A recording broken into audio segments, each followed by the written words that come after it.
To speak about light and life,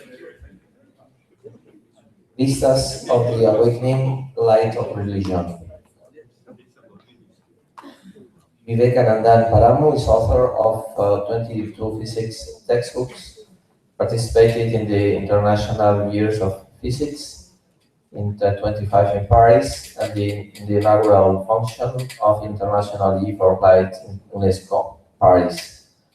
He has presented papers in conferences in Perugia, Geneva, Brussels, Istanbul. A subject expert for physics teaching, has organized seminars and conferences. Member of European Physical Society, life member of Indian Physical Society, Optical Society of India, and various cultural organizations. So please come here to speak. Thank you.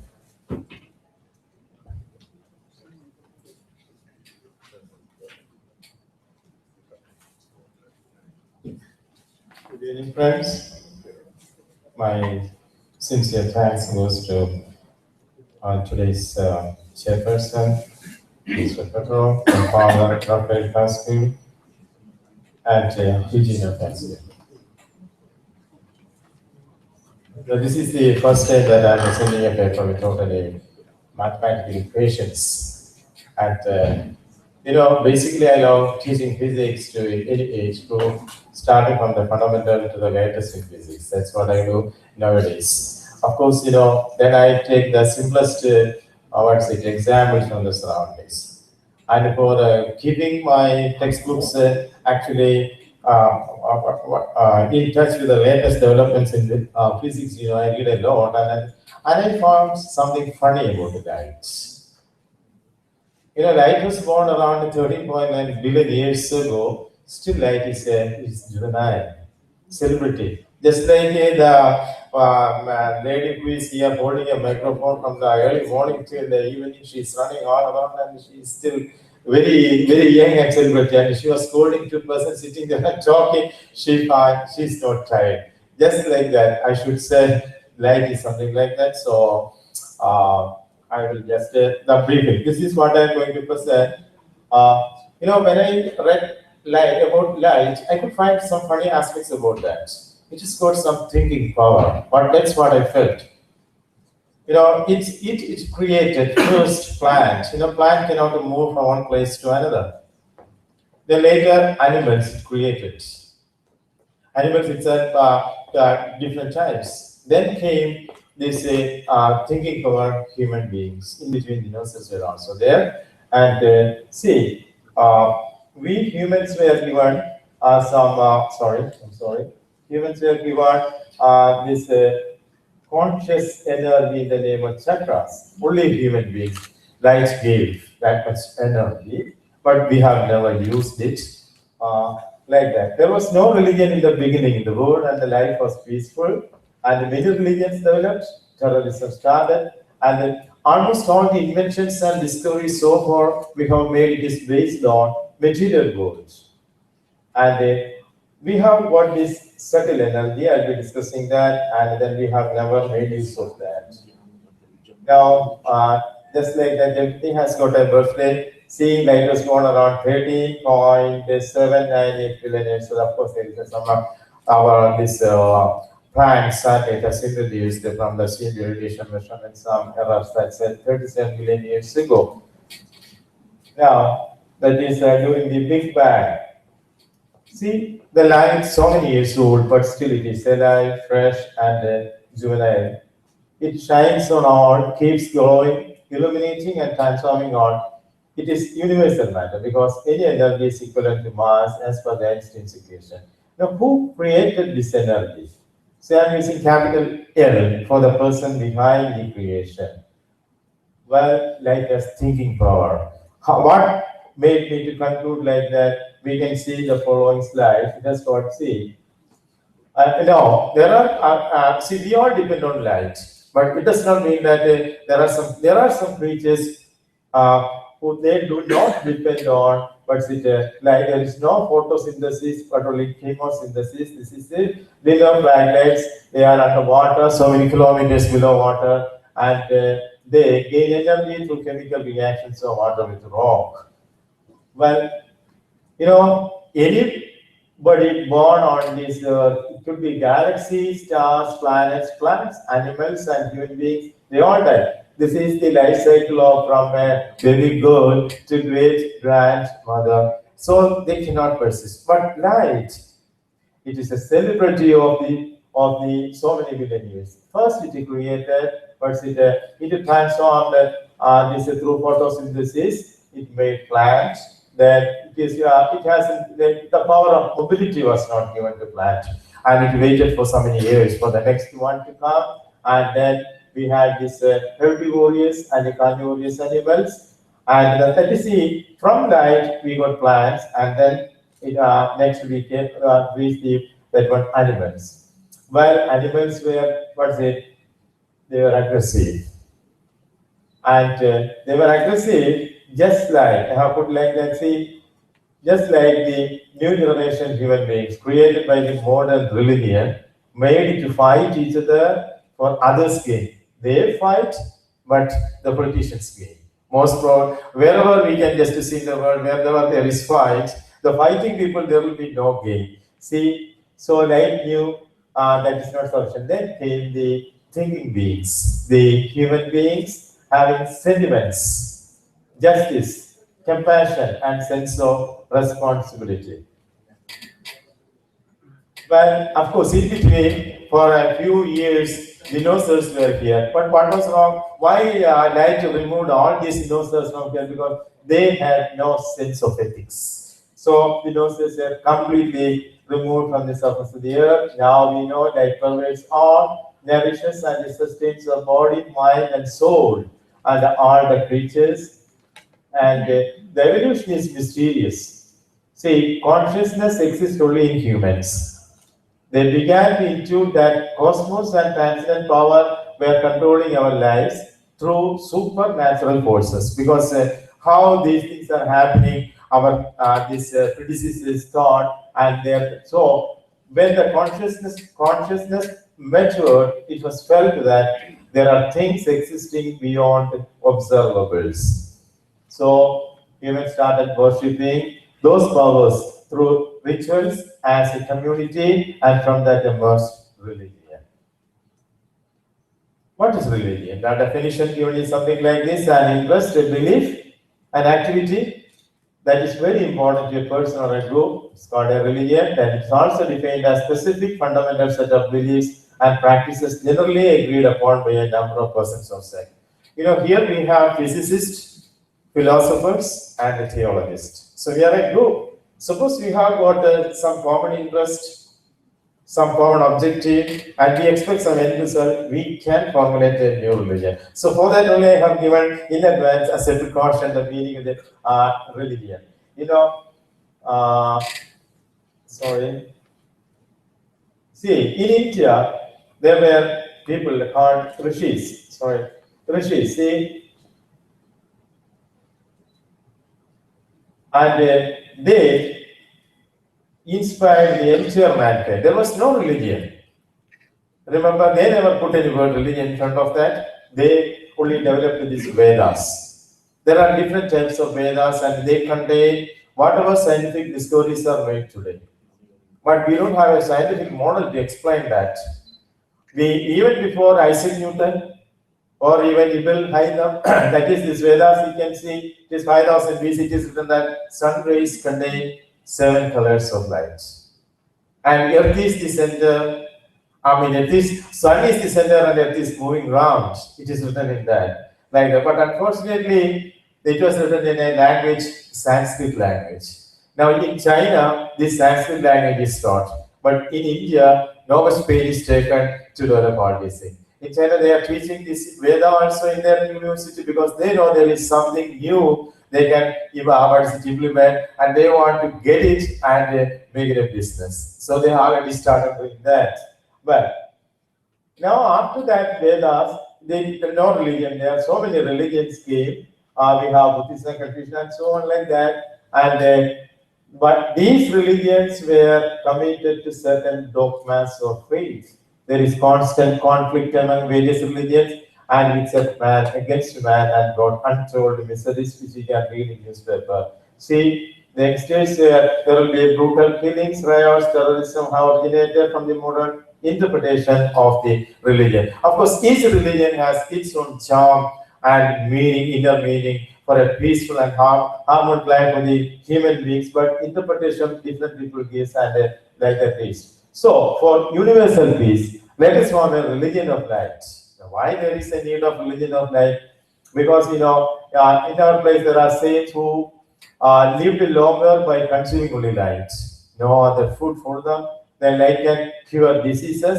Light does everything for us. Now, in this context, we can see the sentence written by Newton. Does it not appear that there is a supreme being, incorporeal, living, intelligent, omnipresent, who in infinite space is the thing themselves intimately, thoroughly perceives and comprehends them wholly by their immediate presence? So we have to believe that light is God.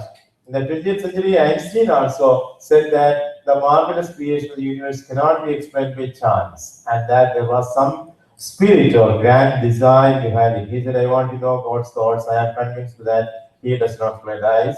And see, Einstein actually tried to develop unified theory of forces for many years, almost 25 years. And he could not succeed because he focused his attention on the physical universally. We believe that we are living in an era of incredibly rapid technological advancement. A few years back, there was no PowerPoint presentation. Even there was no microphone, there was no laptop, there was no mobile. We lived. But even after developing so many latest equipments and devices, what is happening to our economy? See, the world famous economists say that technological revolution has not produced much growth in the productivity and income of the nations. We don't have proper money. Perhaps physics for development was a conference 2 years back, and we don't have money to have a further conference for that because the economic growth is going down. So why? Why? Because the divine light has blessed the human beings not only with the material body, intelligence, thinking power, and also subtle energy, the Kundalini energy which can be awakened through the chakras. Now I'll just go rest we see. Human beings, this is the energy that is given to it, but if only philosophers have studied that, no scientific studies so far too much. See, chakras are there in our body. Each and every person's body, there are these 7 chakras. See, that starting from here, it is Muladhara, root chakra, and ending with this crown chakra, that is Sahasrara. Now, they are energy transformers linking the various subtle layers of these are actually light wheels given to us, given to the human beings only. See, and there is an aura is a field of subtle luminous radiation surrounding a person. Surrounding each and every one of us, there is this color combination over there, and you can see here also. Then see, chakras are the organs of luminous energy fields. They are viewed as centers of your consciousness, focal points for meditation. Each body mind has within itself energy centers for controlling the flow of vital energy, we call prana, and a system of energy channels. These centers controlling the channels are called chakras. Now, what's the use of chakras? By making use of chakras, chakras interchange energy between the physical and astral bodies. Chakras show that human beings are a being of light as a physical body. And then what is Kundalini energy? See, we have got this energy at the bottom. You can just make it come here, like this, and once it reaches here, what is happening here? See, this latent cosmic energy which resides in every living human is called Kundalini energy or subtle energy. We all need Kundalini energy in order to survive our physical existence. It is situated at the root of the spinal column. See, this is the spinal column. Here we have the Kundalini energy, and with the help of the light wheels, we can elevate it to this part. But now what will happen when it is done? See, the base energy is here. That is the base chakra, and the base chakra is the place where Kundalini energy sleeps, curled up. It's possible to awaken the Kundalini, and the practitioner is said to be able to transcend the ordinary human limitations. See, evolved into a free, immortal being, fully aware of the world and of an existence where there is no death. And then what will happen? Through awakening, able to transcend ordinary human limitations and evolve into free and immortal being, fully aware of the world. So he can create, he can predict, and so many things. with this awakened Kundalini can predict various problems that human beings are going to face in the future. He can predict various methods to solve the problems. Also, it will be possible for him to communicate with very far away people with speed almost equal to that of light, and the teleportation is also possible. So, the conclusions of this: life is God, God is life. Yeah, see, I was just wondering about say Eugenio, and then this Tunis was also there. He was also suggesting his. I don't know how our mind too. There was correlation between among the physicists, philosophers, and theologists unite to form a new religion of life for finding solutions to various problems faced by the humanity. Now, scientifically it is proved Earth is overpopulated now. Population has exceeded the weight-bearing capacity of the Earth. If we associate the way people are come together, we can formulate new ideas and concepts and find solutions to that. Otherwise, our existence on the surface of the Earth is questioned. And so, let us hope that we will organize this about the origin of the universe. These physicists, theologists, and the philosophers, let them join here. And as an anniversary of today's meeting, let us hope that next year, so that we can have some new solutions to various problems faced by the Earth. And once again, I thank. So we can save the Mother Earth, and of course there was a sign in our place called Sri Narayana Guru, and he said that one caste, one religion, and one God. So let us have one religion of light. And I express thanks to all of you, and thanks to Rafael and Dino for permitting me to present this paper. Thank you so much.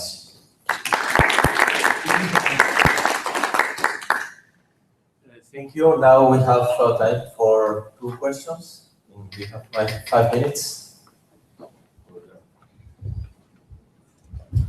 I saw one of your conclusions is that the Earth is overpopulated. How do you base this statement? Because I've been involved in reading a lot about this, and it seems from the studies that have been done, we can really populate much more. We are not using the resources. It is there. There is a mathematical statement, statistical study that at present, there is a weight-bearing capacity for Earth, and the present ratio is greater than that. I can give you some statistical data. It's with me now, because how we are late, I can present before you. Okay, it is there. It is there actually. Now, during that, there was a time when this weight ratio was greater, and that was the time when the dinosaurs were completely erased from the surface of the Earth. Actually, now we should find some solutions. I think in Australia, olden day, the people were aware of that, and then they used to reduce the birth rate per family. The children were, I think, I have read somewhere, and somebody told today also, they never permitted to go beyond that particular number, so that the weight to weight constant, something like that. I have one statistical data to show that here there is a particular ratio weight it can bear. At present, it is more than that. How do you create that ratio? No, I didn't create it. It is already scientifically studied. That's it. I can show you that. Okay. Well, we can now introduce Thomas Fuhrman here, who will speak about eternal light as the connection between religious and near-death experiences.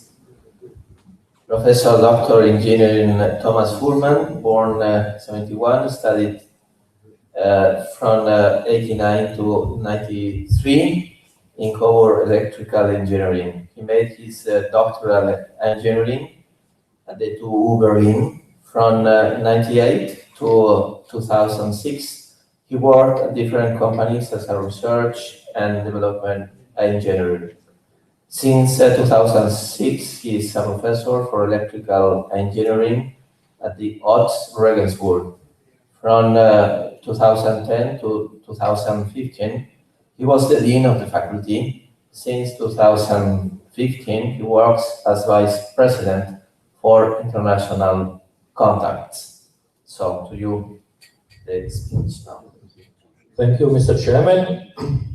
Dear ladies and gentlemen, thank you, organizers of this conference, for this wonderful idea, because For some years, I think about how to connect natural science, engineering science, and some religious belief.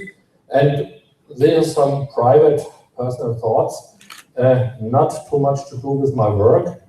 I want to give first an overview, some personal motivation, why I want to do this talk. Then eternal light is in many religions, in arts, in sciences, and so on. And I want to show some examples of it. I want to try to join these views. It's a first attempt, and to tell about some further thoughts. My personal motivation, I was born and educated in a Protestant Lutheran tradition, very Christianic. And at the same time, I was educated as an engineer. As an engineer, you have to think across borders to be a good engineer, to connect electrical engineering, mechanical engineering, informatics, and so on. And why should we do it also with religion, with the other sciences? As an engineer, I say it here very, as it is, the best solution is a solution with the least possible complexity. It doesn't mean with the least complexity, but the least possible complexity for a given problem.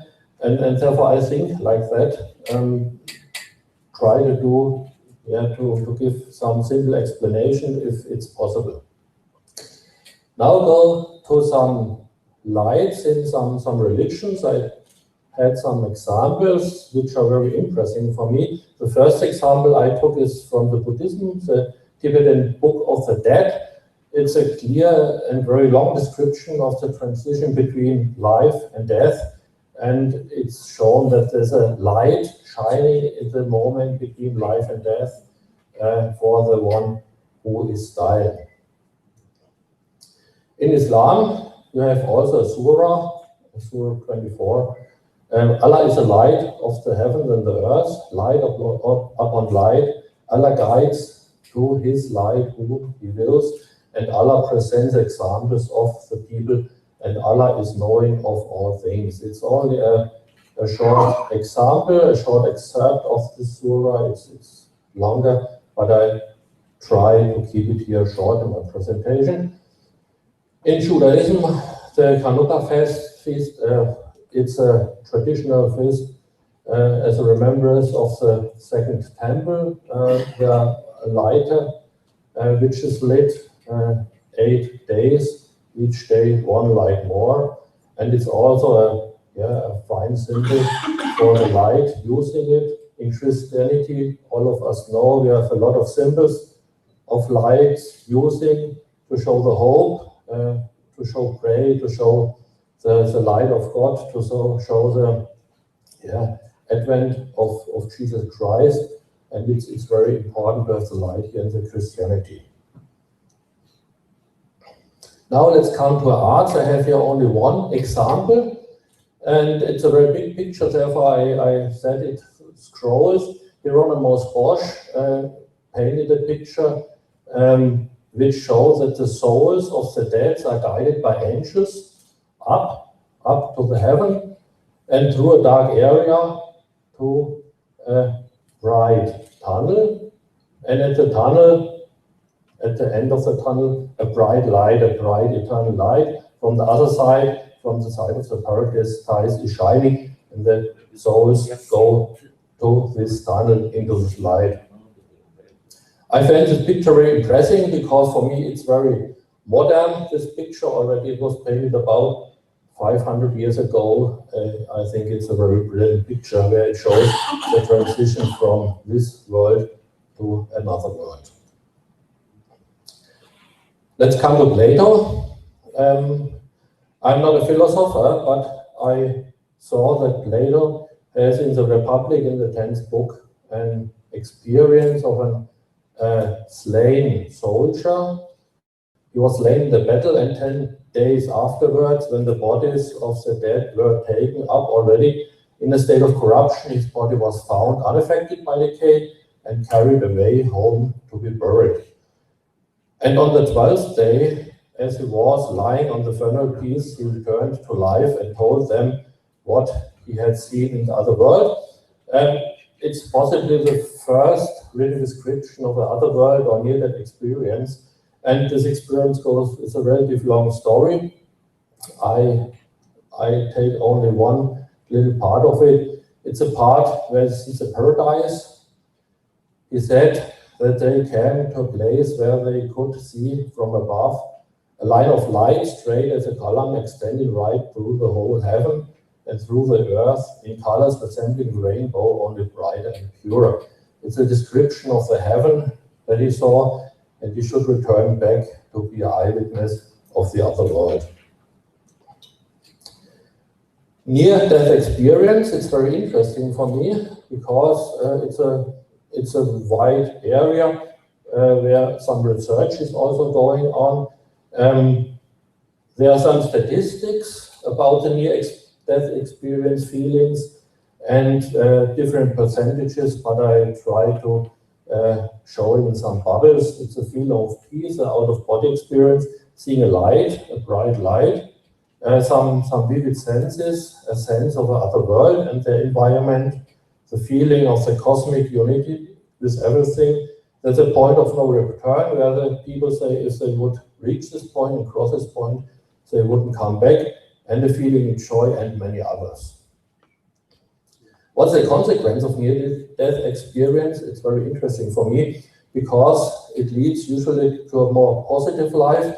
They have no fear of death, people, compared to the average number of the people. They are more active in society, they are more engaged in society. They see the importance of the unconditional love, which we also see in Christianity and also in other religions. It's the most important point here. All things are connected, all animals, all peoples, beings are connected in this universe, and they have a new responsibility also for other creatures. Let's come to some scientific aspects. We had some brilliant talks today and yesterday. I only want to say from an engineering side, the universe is very predictable and very logic, and it works for 13.8 billion years without failures, which can't be said from any of our machines. And it has strict scientific rules. That means it's a brilliant construction, this universe we have. Matter and energy, I think, are the carriers of the information. I think that information is a key to understand the universe. We saw today the molecular machines creating some proteins, and there's a lot of information inside going on with very interesting combinations. Our universe is one. It's plausible that the one is also created by one system, which we call God. That means we have one God, created the whole universe, I think.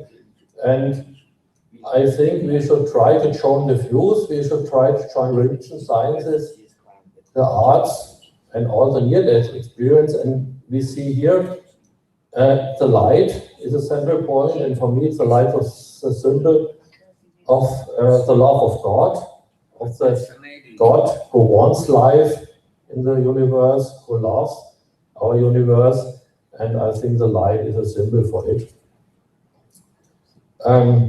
We find many important values and traditions in our religions, which are very important for us, all of us, but we have some joining aspects and we have some separating aspects between the religions and also between the confession in Christianity, and I think we should more look on the joining than on the separating aspect. I think it's very important for us and for mankind. I think love is a central point to believe in God, and light is a symbol for this love of God that we see all. I thank you for your attention. It was a very short presentation, but I tried to say some key points, and I wish you that God may bless you, independent of which type of God or which God do you believe. Thank you very much.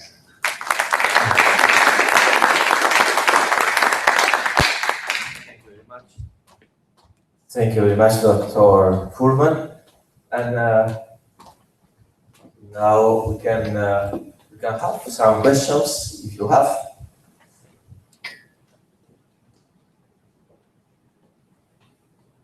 Yes, there is one over there.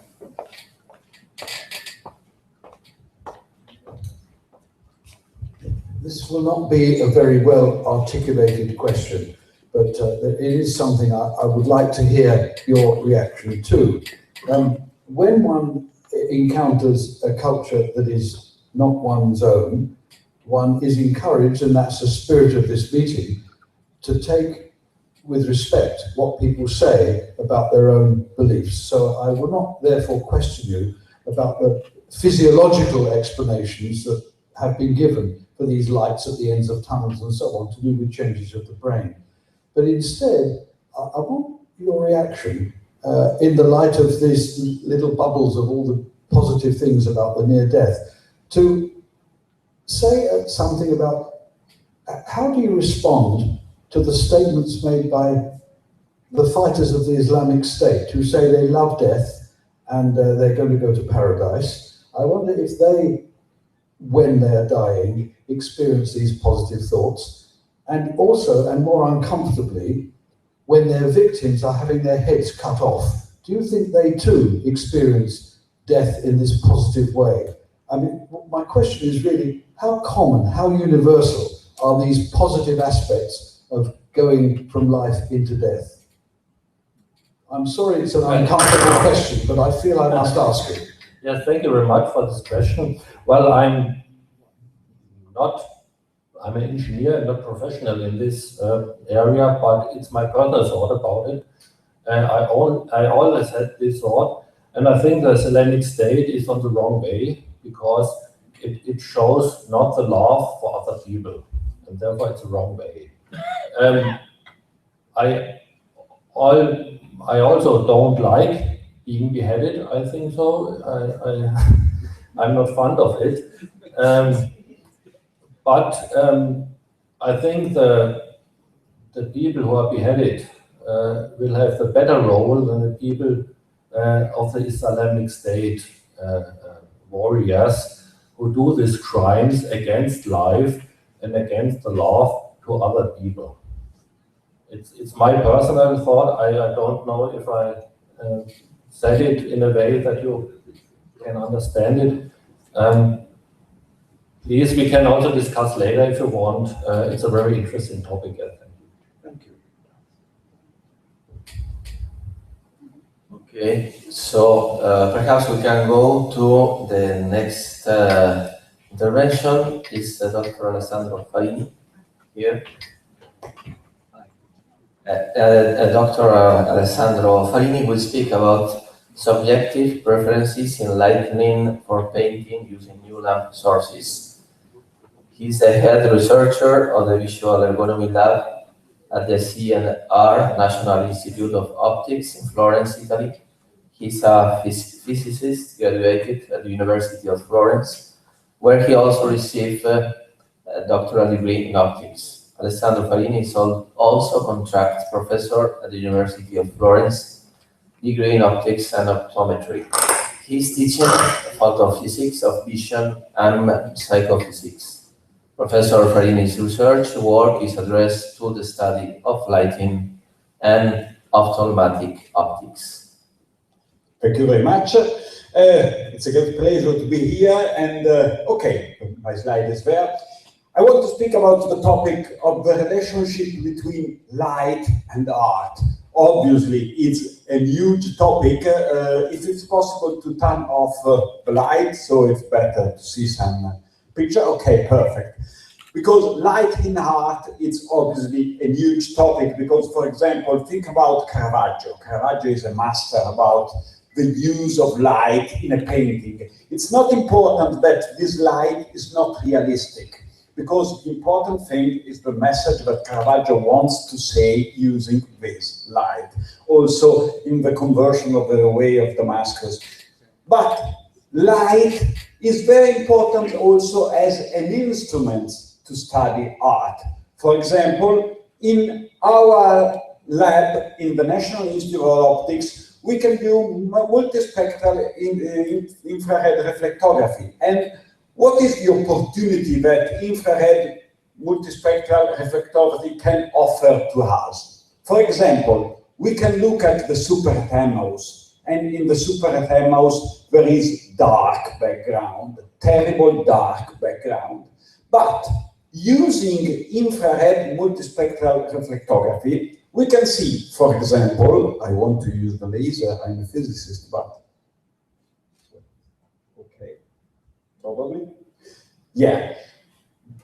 Here you can see a window, because the first idea for Caravaggio was a window, sun, tree, and then immediately he changed his mind completely and decided for a dark background. So multispectral reflectography can offer to us in some way the possibility to see the same thing, for example, for the original manuscript of Divina Commedia, of Infinito. We can see some changing, some pentiment and something like that. So light for art is very, very important. But there is another important thing when we think about the relationship between art and light, and is the perception of light. Yesterday, Tito Ricci is my master, so I have to say that more or less everything I know in physics is due to Tito. And he speaks about lumen and lux. It's very important from my point of view, because, for example, in physics, we can think to two essential elements in perception of light: a source of light and an object. But obviously, this way of seeing the idea about light, it's not correct. It's not, because something, well, there is space here for something. For what? Obviously for a man, for a person that can see the object. It's really important, this thing, and okay, I want to, there is the translation here, so I can use Italian for these two lines, because Dante, it's impossible without Italian, because solo da sensato apprende ciò che fa poscia l'intelletto degno. Because we can learn something from reality using our senses. So, the distinction that yesterday Tito made between lux and lumen, not Tito obviously, but also the philosophy, scholastic philosophy and so on. For example, here we can see gray, dark gray and white part of this object.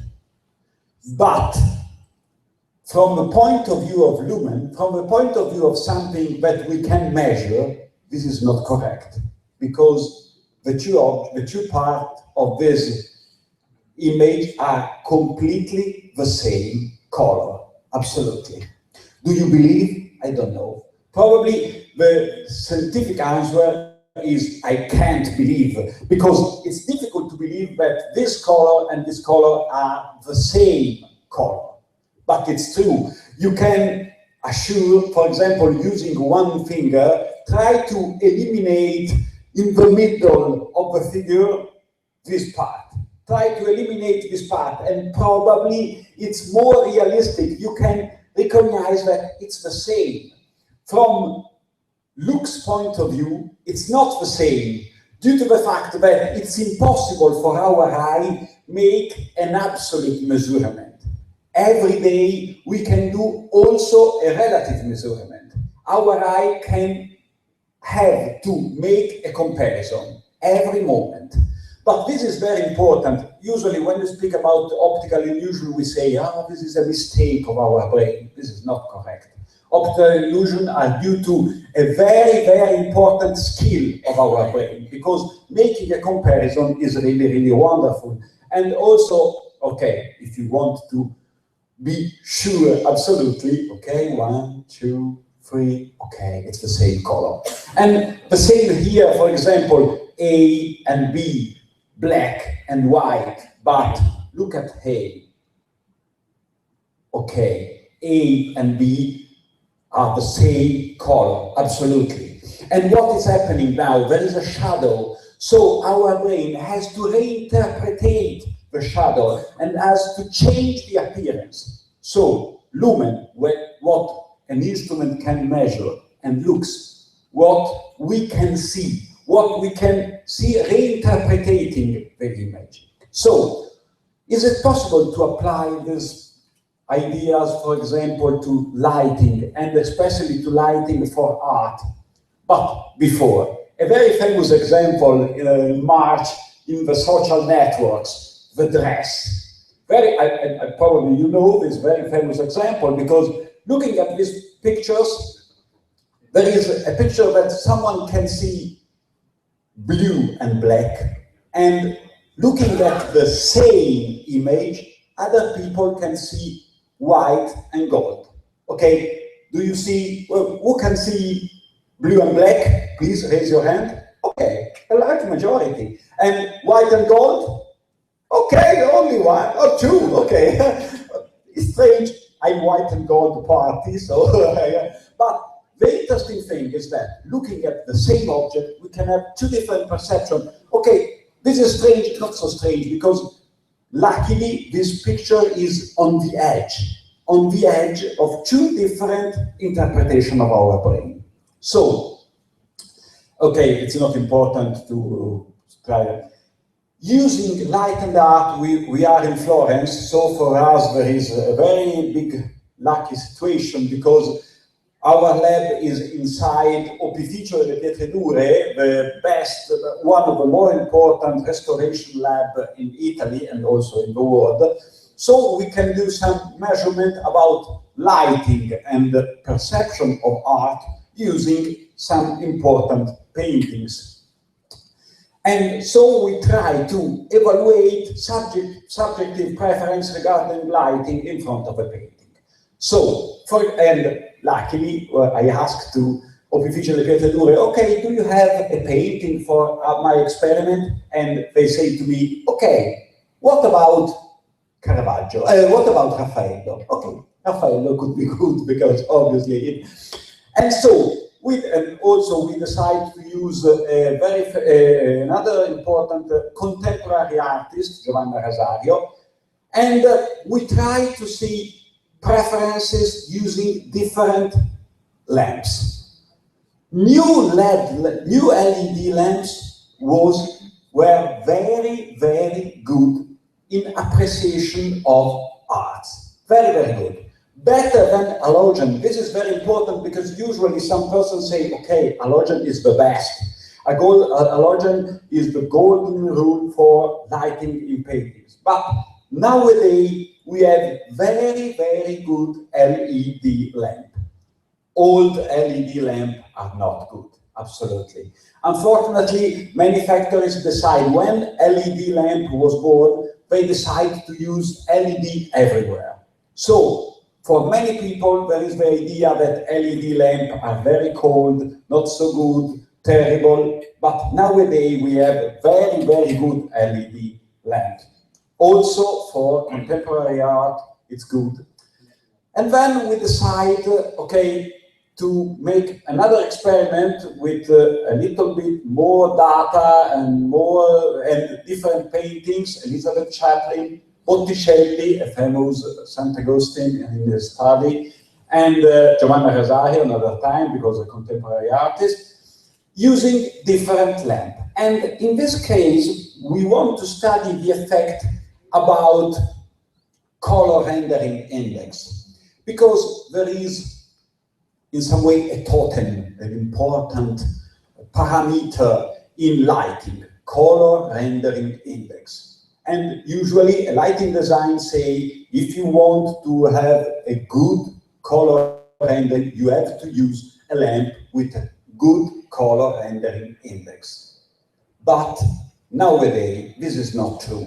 Because, for example, you can see here, 84 is the color rendering index, 98 is the color rendering index. These two lamps with a very good color rendering index are quite terrible for people. They dislike absolutely these lamps with very good color rendering index. This is a comparison between common people and expert people, history of art, restoration, or something like that. And it's quite interesting to see that new LED lamp could be good also for expert people.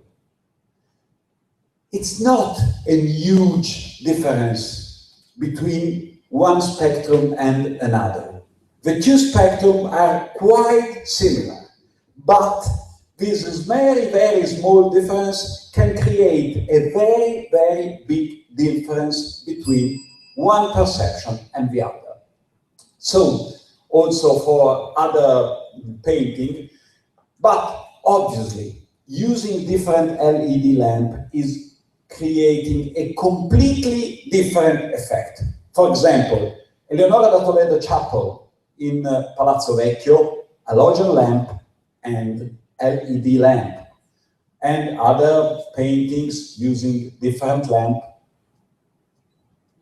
You can see the differences. For example, this is Botticelli under halogen lamp. This is under another different LED lamp. So, the conclusion. First of all, color rendering index is not suitable for LED evaluation. Nowadays, we have to create a new parameter that can take into account LED lamp in order to suggest to lighting design a good way to use lighting in museum. Small spectral differences can create enormous perceptive differences.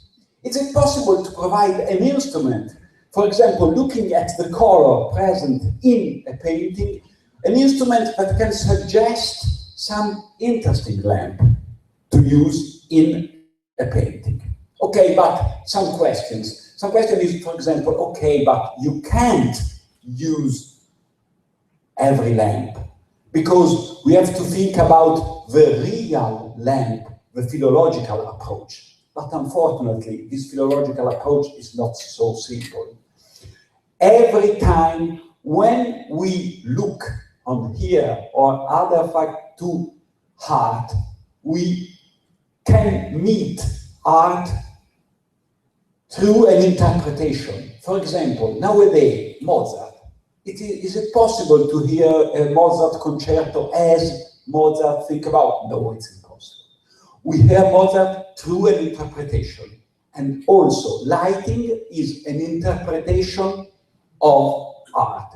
So it's impossible not to interpret, to make an interpretation. It's impossible to turn off the light and see an artwork. So we have to make an interpretation. And so we have to think about LED lamps and something like that. Very, very interesting.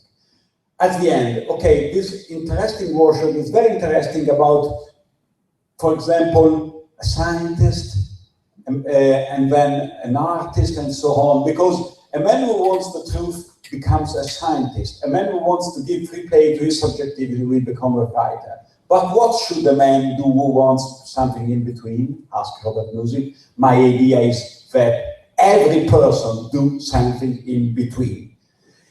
Because in science, there is space for free play.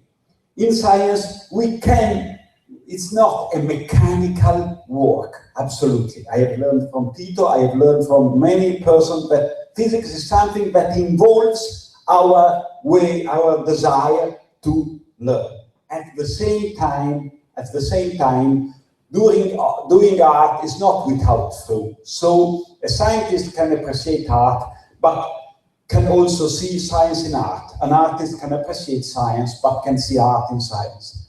So this is the research group, and thank you very much for your attention.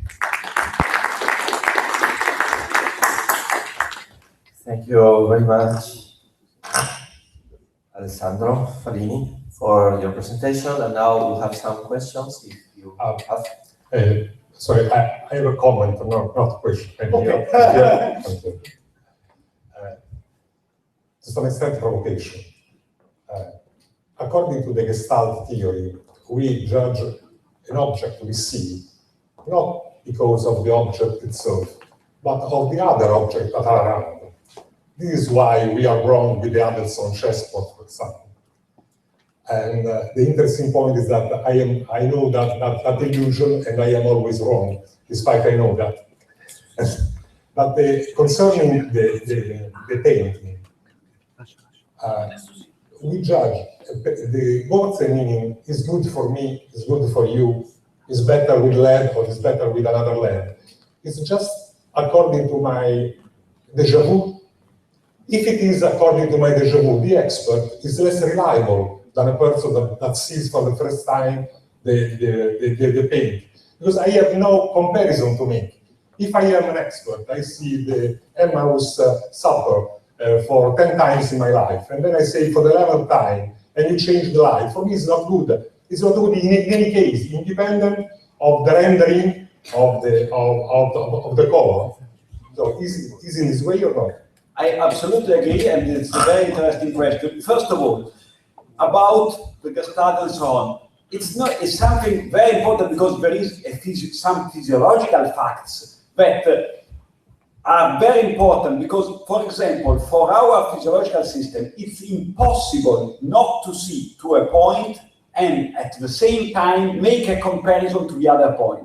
This is the reason for every time you see Adelson Jacobo, every time you remain okay, because it's not something that you can create with your cognition. It's something that is unavoidable due to the construction of our physiological system. And this is very important because using this scale, looking at two very, very similar colors, we can recognize the difference in a very good way, better than some colorimeter and something like that.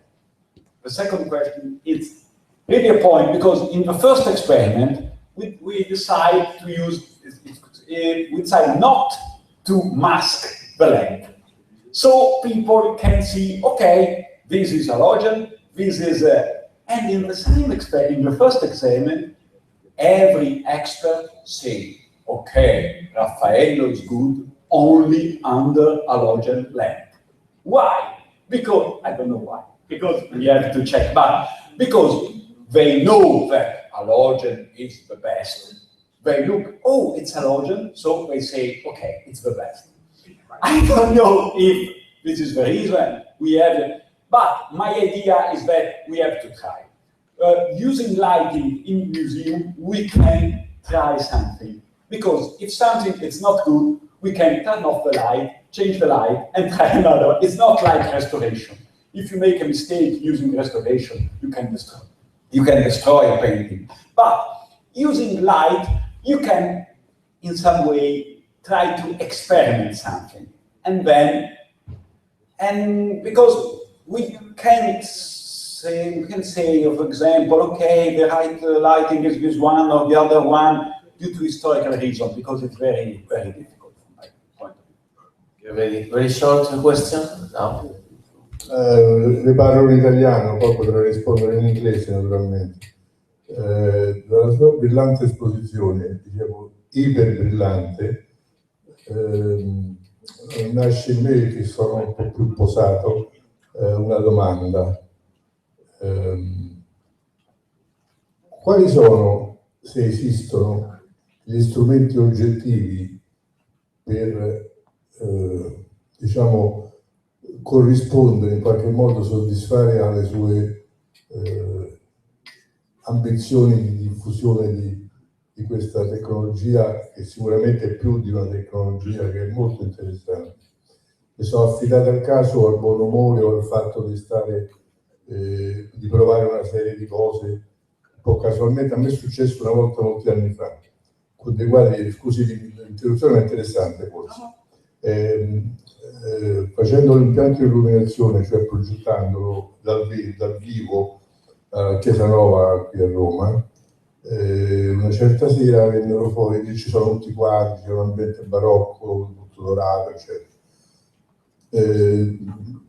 Si spostarono, non so perché, non era più la prova, ma c'erano rimaste luci accese che erano venute casualmente sulla cappella a sinistra dell'altare maggiore, perché c'era un grande quadro del Barocci, interessante.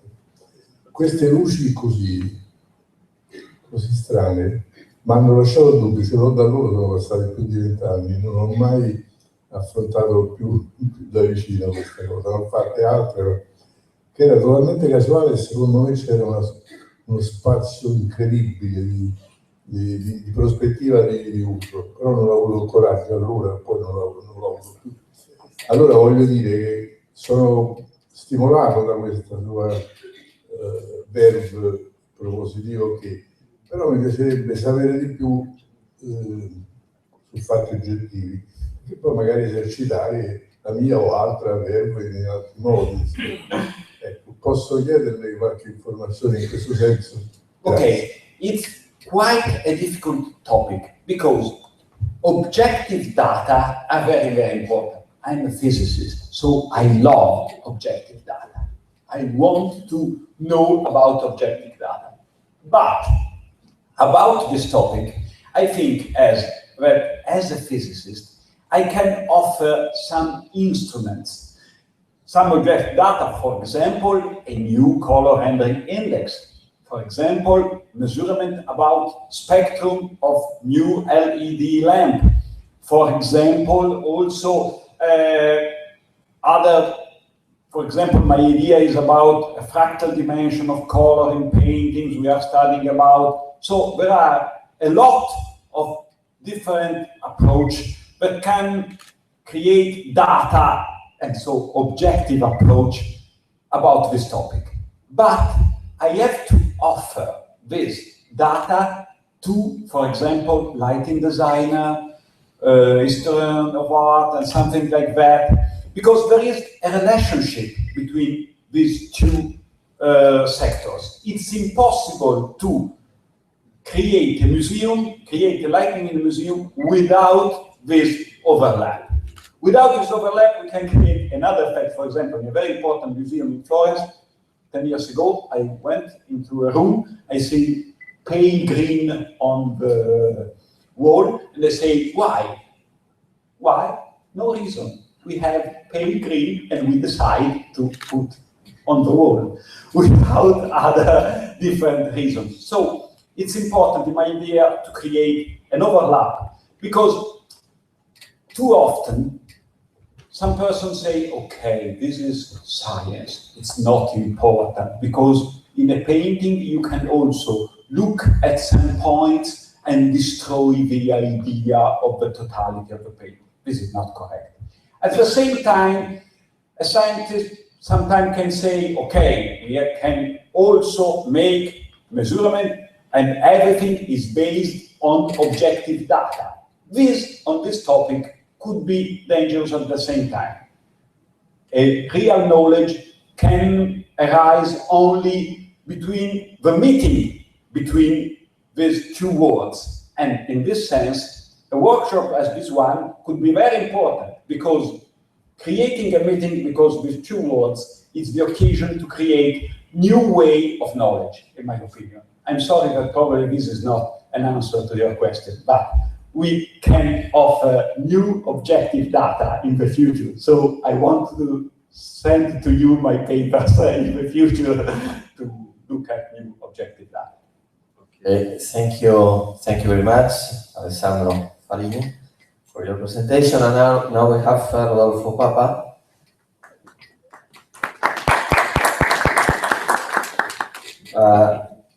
Who will speak about la nascita della prospettiva dell'incontro tra ottica e cristianesimo. Rodolfo Papa is expert in the 13th Ordinary General Assembly of the Synod of Bishops in Rome, professor of History, Aesthetics, Theories at the Pontifical Urbaniano University, also in Rome, artist, historian, and also Ordinary Pontifical Academician of the Pontifical Academy of Fine Arts and Letters of the Virtuosi at Pantheon. He's an artist also who has painted various cathedrals in Italy and abroad. Allora, io parlo per ultimo, quindi ho il vantaggio di aver ascoltato tutto quello che è stato detto durante la giornata. Mi verrebbe voglia di parlare di tutt'altro, perché a partire dalla riflessione del dottor Farini, che è affascinantissima, perché la questione dell'illuminazione dell'arte è anche una questione non solo, diciamo così, percettiva, ma storica, no? Quindi abbiamo tanti storici dell'arte che tromboneggiano in giro su varie cose, insomma. Allora, proprio per riuscire a completare un po' il quadro e tentare di spiegare il rapporto che c'è tra scienza e fede. In fin dei conti siamo all'interno di un convegno che pone queste due questioni all'interno del tema della luce. Faccio vedere come da una parte la storia dell'arte, come dire, propone degli stereotipi che ancora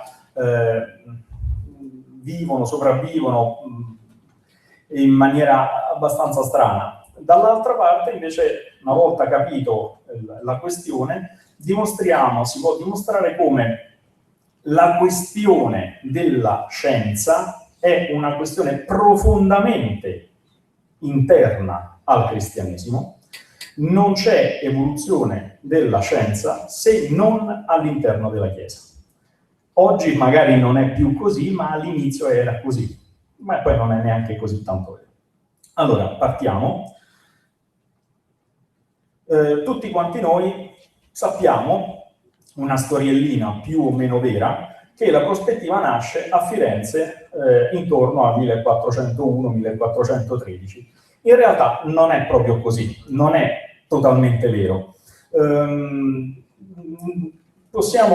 Questo è Brunelleschi, ovviamente noi vediamo tantissimi elementi, tantissime cose, a lui si attribuisce la scoperta di questo strumento, di cui si parla per tutta Italia e poi per tutta Europa, e da questo vengono prodotti dei risultati che sono poi questi, che gli ingegneri poi in modo particolare conoscono, che è la struttura della rappresentazione nello spazio di un oggetto.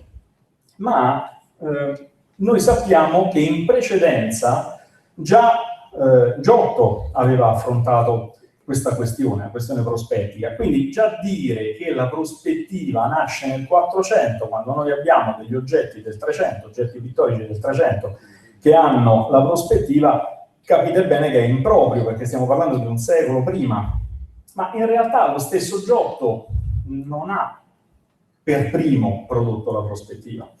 E qui i punti fondamentali sono questi.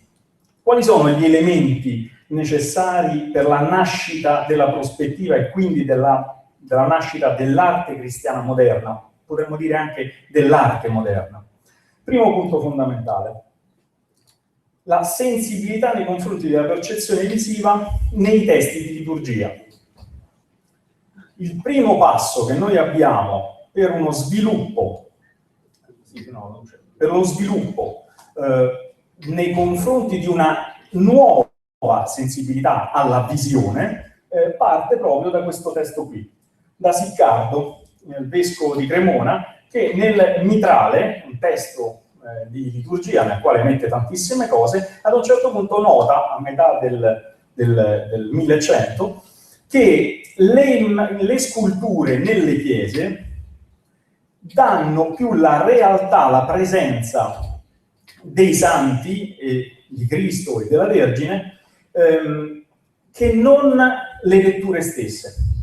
Cioè, leggere i testi non fa venire a memoria così tanto come le immagini, in questo caso solo di sculture, e lo nota, diciamo così, empiricamente nei fedeli, e quindi sollecita questa cosa, che le chiese si riempiano di più di sculture, in una posizione completamente diversa, diametralmente opposta a quella che aveva scelto Bernardo di Chiaravallo. Bernardo di Chiaravallo dice no, i miei monaci devono solo pregare, io non voglio chiese piene di opere d'arte perché sennò si distraggono. L'unica cosa che devono fare è sapere a memoria i testi biblici. Ovviamente questa è una posizione giusta, legittima, quella di Bernardo di Chiaravalle, ma per i suoi monaci. Per il resto della cristianità la posizione giusta è quella di Siccardo. Perché? Perché poi noi lo vediamo nello sviluppo successivo, sempre liturgicamente, noi abbiamo un testo già ormai di un domenicano, quindi siamo intorno al 1230 circa, e cioè Guglielmo Durando, che peraltro è sepolto qui a Roma, nella Basilica di Santa Maria sopra Minerva. Lui dice: la pittura riesce a smuovere gli animi molto più che la scrittura. In effetti, con le rappresentazioni pittoriche, gli avvenimenti sono posti davanti agli occhi, mentre con la scrittura quei medesimi fatti vengono ricordati attraverso l'udito, che stimola la nostra mente a menzionare molto di meno. Badate bene che questo è il tema centrale della Lumen Fidei che ha scritto Benedetto XVI insieme a Papa Francesco. Ancora, per certi versi, nella modernità, nella contemporaneità, stiamo dibattendo sul primato tra udito e vista. E Papa Benedetto, nella Lumen Fidei, sottolinea, guardate che in tutta la tradizione ebraico-cristiana la vista è al pari dell'udito, non è subordinata, ma è al pari dell'udito. E quella enciclica è un'enciclica interessantissima perché si rifà esattamente a questo punto nodale. Questa è la tomba di Guglielmo Durando a Santa Maria sopra Minerva, proprio vicino alla cappella di San Tommaso, cioè meglio, alla cappella dipinta con al centro l'elogio e il trionfo di San Tommaso. Secondo punto fondamentale, le esperienze mistiche e spirituali capaci di influire sulla sensibilità devozionale e pastorale. Questo è un punto centrale. Noi abbiamo visto come il 1100 prepara in qualche modo questa attenzione alla visione, ma poi accade qualcosa di straordinario. Tra la fine del 1100 e l'inizio del 1200 nascono gli ordini secolari.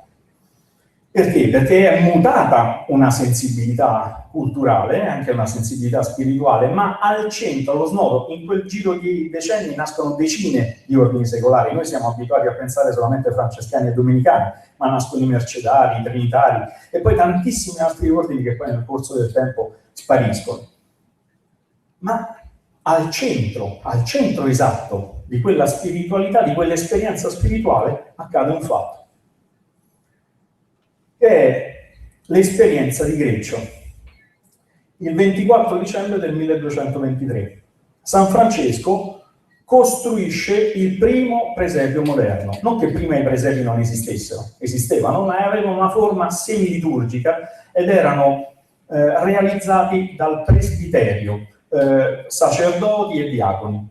Quindi avevano una vera e propria azione semiliturgica che avveniva in chiesa. Questa è la prima volta che invece diventa, come dire, una cosa popolare, con probabilmente un bambino in carne e ossa. Questo non lo sappiamo, ma sicuramente tutti gli astanti sono veri, e cioè il popolo che si raduna in quella grotta. Secondo fatto, un anno dopo, il 15 o il 14 di settembre del 1224, San Francesco riceve le stimmate.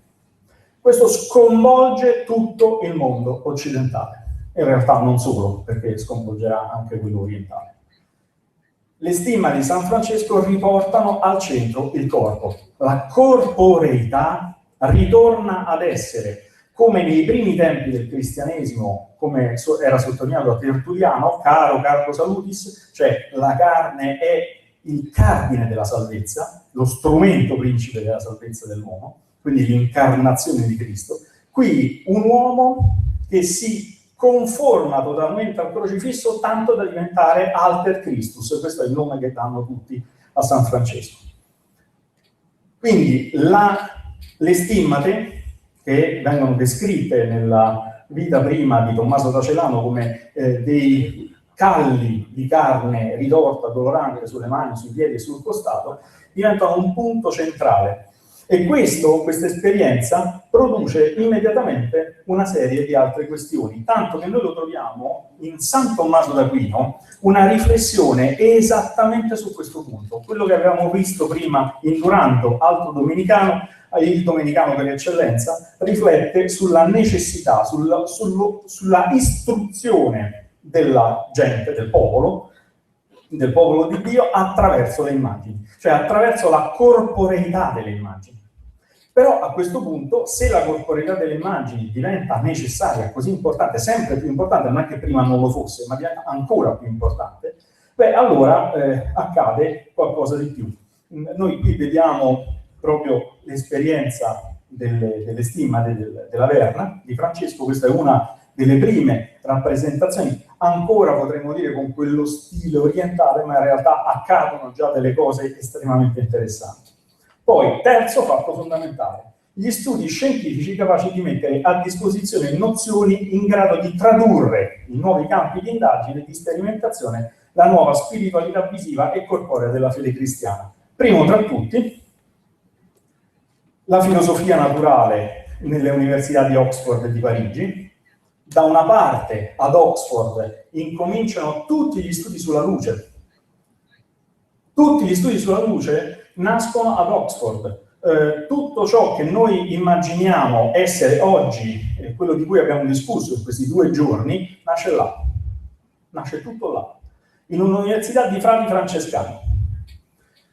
Questi frati francescani non solo a Oxford studiano la luce, a Parigi studiano la natura, catalogano le piante, gli animali, principalmente le piante.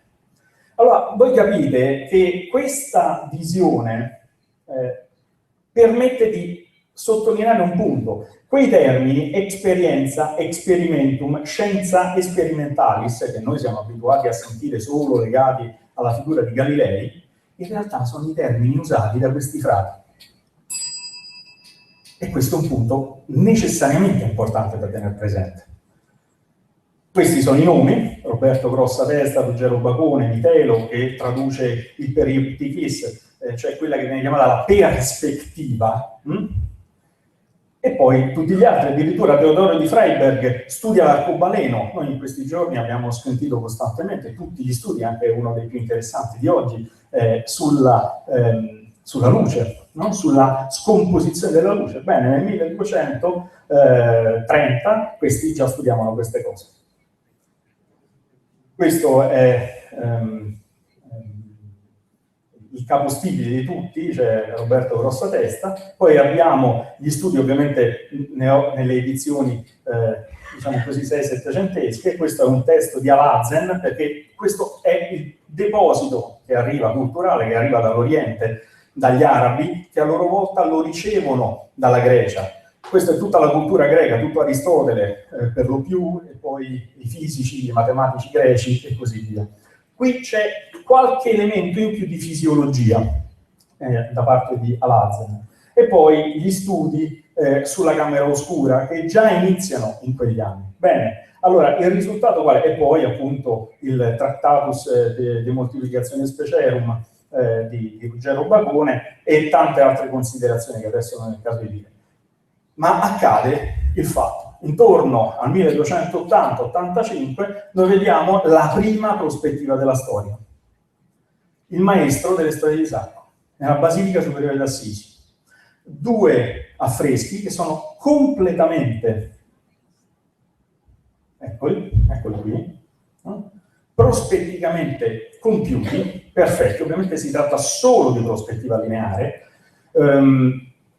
ma questo mette insieme la sensibilità visiva, i dati che vengono dalla rinascita della corporeità all'interno del cristianesimo e il dato scientifico che i francescani avevano accolto ad Oxford e a Parigi. E poi, qualche tempo dopo, questo l'ho aggiunto ieri sera perché siccome ogni tanto sento citare Leonardo, essendo io uno specialista di Leonardo, dovevo per forza dire 2 cose su Leonardo. Bene, prima cosa fondamentale. Leonardo studia costantemente tutto lo studiabile, ma non è uno scienziato. Leonardo si definisce pittore. È la pittura la più grande tra tutte le discipline, perché è capace di mantenere in unità tutti i saperi. Cioè, la piramide conoscitiva ha al vertice tradizionalmente la filosofia e poi la teologia. Bene, Leonardo dice: sotto la teologia c'è la pittura e non la filosofia, perché la pittura è filosofia. E poi, seconda cosa, questo per richiamarmi alle comunicazioni del professor Bersanelli, è estremamente interessante perché oggi ci sono stati tantissimi stimoli da ogni punto di vista, anche quello che ci ha fatto vedere il professor Fazio, insomma, potrei parlare anche ore qui, ma insomma, tutto perché siamo partiti stamattina con la comunicazione del professor Baracon su San Buonaventura, e poi abbiamo visto che i fagioli emettono luce, quindi tutto sommato San Buonaventura potrebbe aver ragione. Ma dicevo, questo testo, che è il disegno che viene comperato da Bill Gates e che diventa il modello dell'Homo Technocraticus, Leonardo è proprio l'antitecnocrate per eccellenza, perché è un uomo umanista. Che cosa significa questo disegno? Questo è uno studio che vede l'arte costruita con la matematica, questo è un esercizio di geometria, anzi di matematica pura, riuscire a inserire un corpo umano all'interno di un circolo e di un quadrato perfetti, costruiti con determinati sistemi proporzionali. Ma soprattutto ci ricorda quell'idea di microcosmo e di macrocosmo, e qui io terminerei, perché mi sarei aspettato in 2 giorni di convegno sulla luce che si fosse parlato ad un certo punto di Adamo. Perché Adamo, secondo la tradizione antichissima, è acronimo di 4 stelle: Anatole, Dusis, Arctos e Mezzanobis, e cioè tutti e 4 i punti cardinali. È impastato di terra, che viene presa dai 4 punti cardinali che a loro volta rimandano alle stelle che li indicano nel cielo. Di fatto Adamo è polvere di stelle, Adamo è fatto di luce, questo sta scritto nelle scritture. E questo lo dice tutta la tradizione mistica, San Pier Damiani soprattutto. E quindi, per far comprendere che quegli elementi scientifici, mistici, teologici, sono tutti uniti. Tanto che il trattato di Leonardo tiene conto di tutto quello che lui fa, non so, per esempio gli studi fisiologici sull'occhio, la comprensione del sistema mano-occhio-cervello, qualche secolo prima di Newton, in maniera compiuta. Tutto lo studio sui nervi, tutto lo studio sul cervello, l'utilizzo, la comprensione di come funziona il cervello. Scrive delle pagine memorabili, ma lui non le scrive perché fa lo scienziato, perché vuole scrivere il trattato di pittura, che è la somma di tutti i saperi. Ecco qual è la grandezza della cultura rinascimentale, della cultura medievale. L'unità dei saperi, che sarebbe auspicabile ancora oggi, per quello che c'è possibile, mantenere. Con questo vi ringrazio. Grazie professor Papa, Rodolfo Papa. And now we have 2 questions. If you want to present some questions to Professor Papa, Rodolfo Papa. If not, being very late, I invite Father Rafael Pasquale to explain the next activities.